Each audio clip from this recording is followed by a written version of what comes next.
మా latest videos కోసం మా ఈ తెలుగు న్యూస్ ఛానల్ సబ్స్క్రైబ్ చేసి గంట సింబల్ యాక్టివేట్ చేసుకోండి.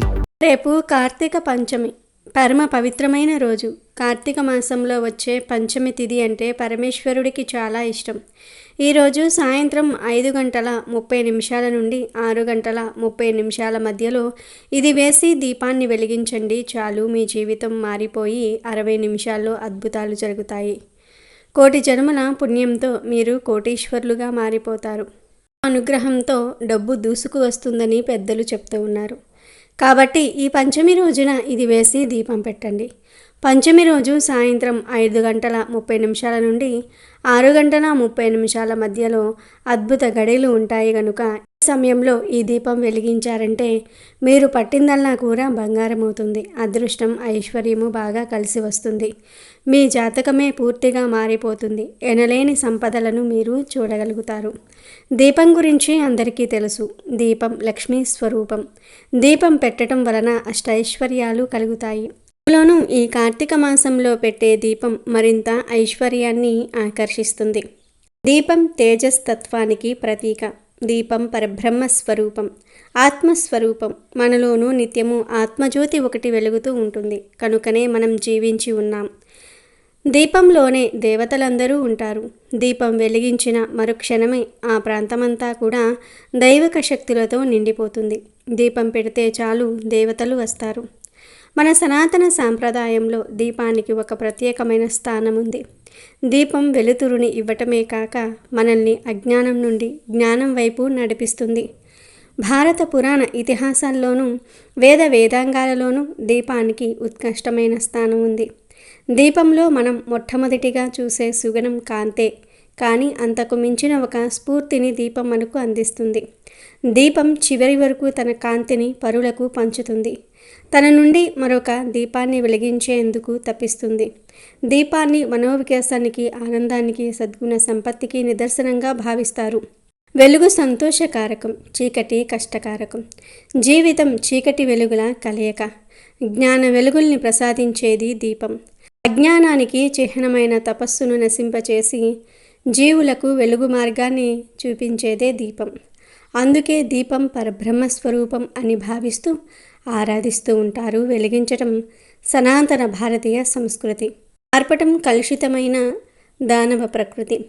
ఏ ఉత్సవంలోనూ కూడా దీపాలను ఆర్పరాదు, చీకటిని నింపరాదు. ప్రతి ఉత్సవంలోనూ దీపాలను వెలిగించి వెలుగును పెంచాలి, కాంతులను పంచాలి. ఇది వేద మార్గం. దీపం వెలుగుకు సాధన, వికాసానికి సంకేతం. దీపం ఒంటరిగా కనబడుతుంది, కానీ అది ఒక వెలుగుల సైన్యం. మనిషి కూడా దీపం లాంటివాడే. ఒంటరిగా కనిపించినా సమూహంగా మారితే ప్రపంచాన్నే వెలిగించగల శక్తి ఉన్నవాడు. ప్రత్యేకించి ఈ పవిత్ర పంచమి రోజున సాయంత్రం 5:30 నుండి 6:30 మధ్యలో పూజగదిలో ఇది వేసి దీపం పెడితే చాలు, 60 నిమిషాల్లో అద్భుతాలు జరిగి మీ జీవితం మారిపోతుందని పండితులు చెప్తూ ఉన్నారు. మరి ఇంతకీ ఈ పంచమి రోజు ఏం వేసి దీపం పెట్టాలి అనే విషయాన్ని ఇప్పుడు మనం ఈ వీడియోలో వివరంగా తెలుసుకుందాము. అంతకన్నా ముందు స్వచ్ఛమైన భక్తి అంటే ఏమిటో తెలిపే పవిత్ర కథను విందాం. ఒక ఊళ్ళో పేద అమాయకమైన కృష్ణ భక్తురాలైన ఒక యాదవ స్త్రీ ఉండేది. ఆమె గోక్షీరాన్ని, పెరుగు, వెన్న, నెయ్యి అమ్ముకుంటూ జీవనాన్ని కొనసాగించేది. ఆమె ఎక్కడ విన్నదో, ఎవరన్నారో కానీ కృష్ణార్పణం అన్నమాట విన్నది. ఏదో మంత్రం అనుకుని ప్రతి విషయానికి కృష్ణార్పణం అనటం మొదలుపెట్టింది. ఆ పదం ఎంతగా అలవాటయిందంటే లేవగానే కృష్ణార్పణం, పడుకునే ముందు కృష్ణార్పణం, భుజించే ముందు, భోజనం తర్వాత, బయటికెళ్లే ముందు, ఇంటికొచ్చిన తర్వాత, ఇలా ఏ పని చేసినా కృష్ణార్పణమే అనుకుంటూ ఉండేది. చివరికి చెత్త ఊడ్చి పారేసేటప్పుడు కూడా, గోమయాన్ని ఎత్తి కుప్పగా వేసేటప్పుడు కూడా కృష్ణార్పణం అని అంటూనే ఉండేది. ఆవిడ ఇలా మొదలు పెట్టగానే ఆ ఊరిలో ఒక కలకలం చెలరేగింది. విషయం ఏమిటంటే ఆ ఊరిలో ఉన్న కృష్ణయ్య దేవాలయంలో కృష్ణుడిపై చెత్త, గోమయము పడుతోంది. ప్రతిరోజు పూజారి శుభ్రం చేసిన మర్నాడు మళ్ళీ చెత్త పడుతోంది. అది ఎలా వచ్చి పడుతుందో ఎవరికీ అర్థం కాక ఊరి జనమందరి మీద నిఘా పెట్టారు. చివరకు ఈ గొల్లస్త్రీ చెత్త ఊడ్చి పారేయటము, అక్కడ కృష్ణుడిపై చెత్త పడటం ఒకే సమయంలో జరగటం గమనించి ఊరందరూ కూడా ఈవిడ చేసిన దానికి ఉగ్రులై ఆమెను ఆ దేశపు రాజుగారి దగ్గరకు తీసుకుపోయారు. రాజుగారు చెప్పినదంతా కూడా విని ఆమె నాకేమీ తెలియదని ఎంత ఏడుస్తున్నా వినిపించుకోకుండా కారాగార శిక్ష విధించారు. దాంతో ఆమె కిన్నురాలై ఏడ్చుకుంటూ కారాగారంలోనికి వెళ్తూ కృష్ణార్పణం అంది. మరుసటి రోజు స్వామి విగ్రహం వెనుకకు తిరిగిపోయింది. నాకీ పూజలు వద్దు అని బెట్టు చేస్తున్న చిన్ని బాలుడిలా అయినా పట్టించుకోకుండా యథావిధిగా పూజలు చేశారు. ఆమె కటిక నేలపై పడుకునే ముందు కృష్ణార్పణం అనుకుంది. రెండవ రోజు కృష్ణుడి విగ్రహం నేలపై పడుకుని ఉంది.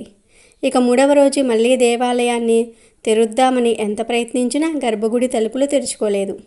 ఈలోగా కారాగారంలో గట్టిగా ఏదో తగిలి ఆమె కాలు బ్రొటనవేలు ధారాపాతంగా ద్రవించసాగింది.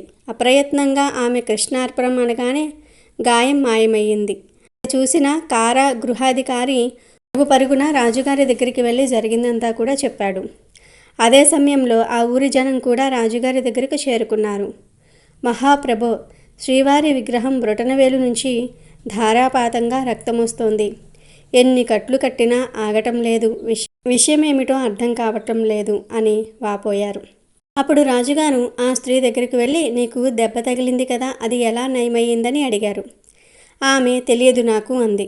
సరే, ఏదో మంత్రం చదివావంట కదా అని ప్రశ్నిస్తే ఆమె కృష్ణార్పణం అన్నాను అని బదిలిస్తుంది. సభలో వారందరూ కూడా హతాశులయ్యారు. ఆమెను నీకు కృష్ణార్పణం అంటే ఏమిటో తెలుసా అని అడిగితే తెలియదు, ఏదో మంత్రం అనుకుంటా, ఎవరో అంటూ ఉంటే విని అనటం మొదలుపెట్టాను. అలా అనటం తప్ప అండి, ఆ మంత్రం నేను జపించకూడదా? అయితే తెలియక చేసిన తప్పును క్షమించండి అని ఏడుస్తూ బేలగా అడిగింది. దాంతో ఆమె అమాయకత్వానికి అక్కడ ఉన్న పెద్దల కళ్ళు చెమర్చాయి. ఆమెకు కృష్ణార్పణం అనటంలో అర్థాన్ని వివరించి కాళ్ల మీద పడ్డారు. ఇంతలో ఆమె ఘోరాతి ఘోరంగా రోధించటం మొదలుపెట్టింది. అయ్యో, తెలియక ఎంత అపరాధం చేశాను. స్వామివారి మీద చెత్త పోశాను. నా గాయాన్ని కృష్ణుడికి అంటగట్టాను. నా పాపానికి శిక్షేముంటుంది అనుకుంటూ శ్రీకృష్ణాలయానికి పరుగున పోయింది. నవ్వులు రువ్వుతున్న నంద కిషోరుణ్ణి చూడగానే ఆమెకు కర్తవ్యం బోధపడింది. ఆ రోజు నుంచి శుద్ధిగా భోజనం వండి తినే ముందు కృష్ణార్పణం అనటం మొదలుపెట్టింది. శ్రీకృష్ణుడు తృప్తిగా వచ్చి ఆరగించటం మొదలుపెట్టాడు. సకల చరాచర సృష్టికర్త తనంటత తానే కావాల్సింది తీసుకోగలడు. భోజనమైన తర్వాత కొడుకు ఇచ్చిన ఎంగిలి తినుబండారాన్ని తండ్రి వద్దనకుండా ఆప్యాయంగా ఎలా తింటాడో అలాగే భక్తులు పరిపూర్ణమైన భక్తితో సమర్పించిన దానిని కూడా అత్యంత ప్రేమపూర్వకంగా స్వీకరిస్తాడు సృష్టికర్త. ఆమె భక్తి భావాన్ని లోకానికి చాటి చెప్పడానికి చెత్తనే తనపై వేసుకున్న భక్త లోలుడి లీలకు అంతమేముంటుంది? సర్వం కృష్ణార్పణమస్తు. వీడియోలోకి వస్తే కార్తీక మాసంలో వచ్చే పంచమి తిథి చాలా విశేషమైనది. ఈ పంచమి తిథి అంటే లక్ష్మీదేవితో పాటు పరమేశ్వరుడికి కూడా చాలా ఇష్టం. కనుక ఈరోజు సాయంత్రం 5:30 నుండి 6:30 మధ్యలో చక్కగా స్నానం చేసుకుని లేదా కాళ్ళు చేతులు కడుక్కుని పూజ గదిలో ఆవు నెయ్యితో దీపం పెట్టండి. ఆవు నెయ్యి లేకపోతే నువ్వుల నూనెతో అయినా సరే దీపం పెట్టుకోవచ్చు. 3 వత్తులు వేసి దీపం పెట్టండి. అలా దీపం పెట్టిన తర్వాత ఆ దీపంలో చిటికెడు సాల్టు మరియు ఒక లవంగాన్ని కూడా పొడి చేసి వేసేయండి. సాల్ట్ వేయండి, గల్లులుప్పు కాదు. అది కూడా చిటికెడు అంటే విసరంత వేస్తే చాలు. ఇలా ఉప్పు వేసి దీపం పెడితే ఇంట్లో ఉన్న చెడంతా కూడా పోతుంది. చాలా మంచి జరుగుతుంది. చాలా అద్భుతమైన ఫలితాలు వస్తాయి. గ్రహ దోషాలు పోతాయి. ఎందుకంటే ఉప్పు అనేది లక్ష్మీ స్వరూపం. కనుక చిటికెడు సాల్టును వేయండి. ఆ తరువాత ఒక లవంగాన్ని తీసుకుని దానిని పొడి చేసి దీపంలో వేయండి. ఇలా చేయటం వలన గ్రహ దోషాలు పోతాయి. పాజిటివ్ ఎనర్జీ పెరుగుతుంది. గ్రహాలు అనుకూలంగా మారుతాయి. ఇలా పంచమి రోజు దీపంలో సాల్టును లవంగం పొడిని వేసి దీపం పెడితే మీకు ఉన్న దరిద్రాలన్నీ కూడా పోతాయి. లక్ష్మీదేవి అనుగ్రహం విపరీతంగా కలుగుతుంది. ధనలాభం కలుగుతుంది. కష్టాలు పోతాయి. ఖచ్చితంగా 60 నిమిషాల్లో మీరు ఏదో ఒక శుభవార్తను వింటారు. అంతటి అద్భుతమైన ఫలితాలు వస్తాయి. శివయ్య అనుగ్రహం కూడా కలిగి సకల ఐశ్వర్యాలు సిద్ధిస్తాయి. కనుక ప్రతి ఒక్కరూ కూడా రేపు కార్తీక పంచమి నాడు ఈ విధంగా దీపం వెలిగించి శుభ ఫలితాలను పొంది సంతోషంగా జీవించండి. వీడియో నచ్చితే లైక్ చేయండి, షేర్ చేయండి, బట్ సబ్స్క్రైబ్ చేసుకోవడం మర్చిపోవద్దు.